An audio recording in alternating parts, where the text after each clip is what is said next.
صلی علی نبینا صلی علی محمد الرحیم نحمده ونسلم علی رسوله الکریم اما بعد سیرت النبی صلی اللہ علیہ وسلم کا 5واں سبق ہے، اور آپ سن چکے ہیں کہ عبد المطلب کو 2 ذمہ داریاں سپرد کی گئی تھی، ایک رفادہ اور ایک سقایہ۔ لہذا سقایہ کے حوالے سے زمزم کے کنویں کو کھودنے کے وقت کا واقعہ آپ نے سن لیا۔ بیت اللہ سے چونکہ آپ کا تعلق تھا، آپ اس کے متولی تھے، تو ایک اور اہم واقعہ بھی پیش آیا جس کو واقعہ فیل کہتے ہیں۔ یہ نبی علیہ السلام کی پیدائش سے تقریباً 55 یا 50 دن پہلے پیش آیا، اور اس کی وجہ یہ ہوئی کہ جب دیکھا عیسائیوں نے کہ لوگوں کی توجہات کا مرکز سال ہر سال سے وہ کعبۃ اللہ بنا ہوا ہے اور لوگوں کی توجہات ادھر ہیں، تو آپ نجاشی بادشاہ جن کا نام تھا اسحمہ، ان کے گورنر تھے یمن میں، ان کا نام تھا ابرہہ صباح۔ اس نے صنعاء یمن میں ایک کلیسا تعمیر کیا اسی غرض سے تاکہ لوگوں کی توجہات کو اس طرف موڑ دے۔ لیکن جب اس نے تعمیر کر دیا تو بنو کنانہ کا ایک آدمی تھا، اس نے رات کے اندھیرے میں جا کر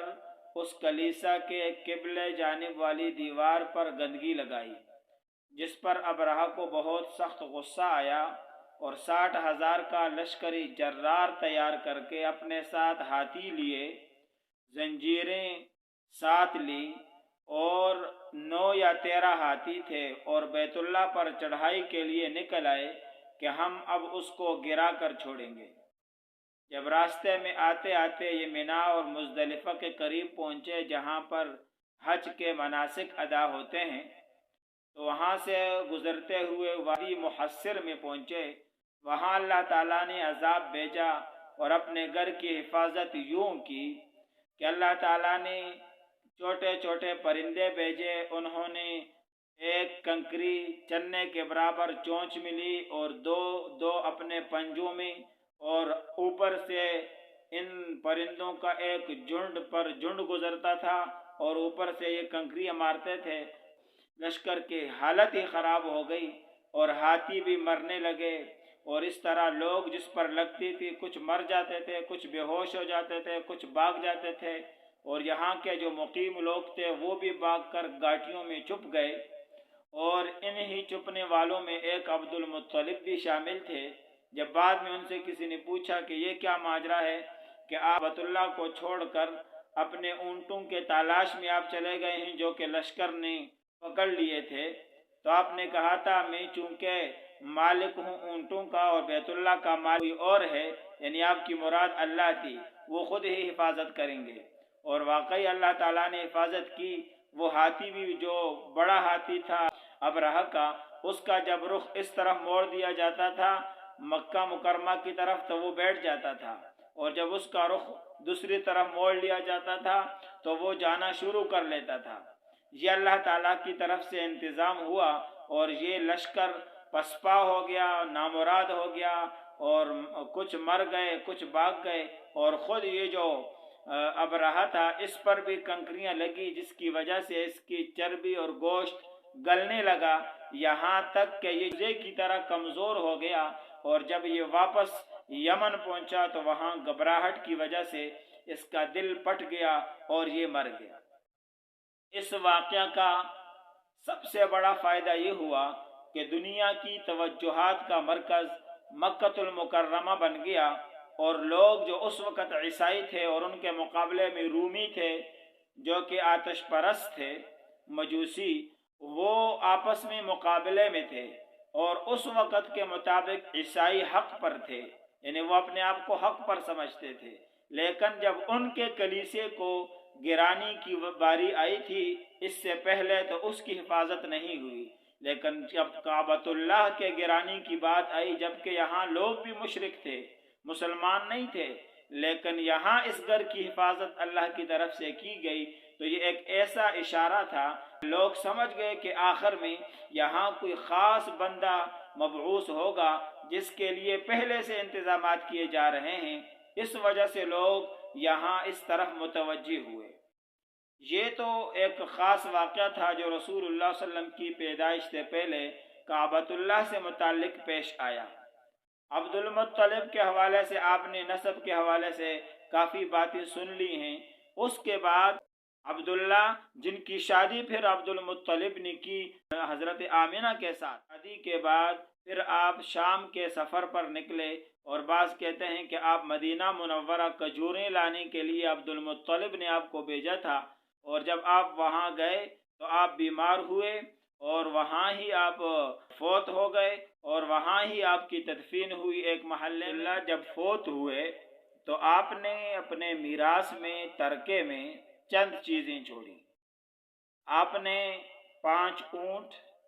بکریوں کا ایک ریوڑ اور ایک حبشی لونڈی جن کا نام برکت تھا اور ان کی کنیت ام ایمن تھی، جو بعد میں رسول اللہ صلی اللہ علیہ وسلم کی پرورش بھی کرتی رہی، یہ آپ نے کل ترکے میں۔ عبد المطلب کے جو 10 بیٹے تھے ان کے نام یہ ہیں: حارث، زبیر، ابو طالب، عبداللہ، حمزہ، ابو لہب، غیداق، مقوم اور صفار اور عباس۔ ان میں سے 2 صحابی ٹھہرے، حضرت حمزہ رضی اللہ تعالی عنہ سید الشہداء، اور اسی طرح حضرت عباس رضی اللہ تعالی عنہ، یہ رسول اللہ صلی اللہ علیہ وسلم کے چاچا ہیں، عبد المطلب کے بیٹے ہیں۔ اس طرح عبد 6 بیٹیاں تھیں، یعنی رسول اللہ صلی اللہ علیہ وسلم کی 6 پھوپھیاں تھیں۔ ان میں سے حضرت صفیہ رضی اللہ تعالی عنہ مسلمان ہوئی اور باقی مسلمان نہیں ہوئی۔ ان کے نام یہ ہیں: ام الحکیم جو مشہور ہے، ان کا نام تھا بیضاء، برہ، عاتکہ، صفیہ، عروہ اور امیمہ، یہ 6 آپ صلی اللہ علیہ وسلم کی پھوپھیاں تھیں۔ عبداللہ کی شادی عبد المطلب نے قریشی خاندان کے ایک عظیم الشان عورت حضرت آمنہ کے ساتھ کی، اور حضرت امید سے تھی تو آپ کو یعنی عبداللہ کو عبد المطلب نے مدینہ منورہ یا بعض کے مطابق شام آپ کو کھجور لانے کے لیے بھیجا۔ جب کہ آپ وہاں پہنچے تو آپ بیمار ہو گئے مدینہ منورہ میں، اور وہیں پر آپ کا انتقال ہو گیا۔ بیعہ جعدی کے مکان میں آپ کی تدفین ہوئی، اور پھر حضرت وطن میں جو امید تھی وہ دنیا کو روشن، دنیا کو منور کرنے والے، دنیا کے لیے رحمت للعالمین، دنیا کے لیے سراپا رحمت محمد صلی اللہ علیہ وسلم کی صورت میں وہ بچہ اس وقت پیدا ہوا کہ جب عبداللہ کا بھی انتقال ہو چکا تھا اور آپ یتیم پیدا ہوئے، یتیموں کے لیے سہارا بنے۔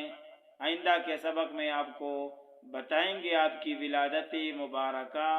کے بارے میں۔ آج کے لیے اتنا ہی کافی ہے۔ والسلام وآخر دعوانا ان الحمد للہ رب العالمین۔